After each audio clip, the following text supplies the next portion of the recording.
కాంతని సతి అగ్ని తప్తమైనది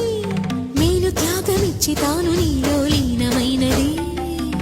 ఆదిశక్తి ఆకృతి అద్రిజాత పార్వతి తానువైన ప్రాణధవుని చెంతకు చేరుతున్నది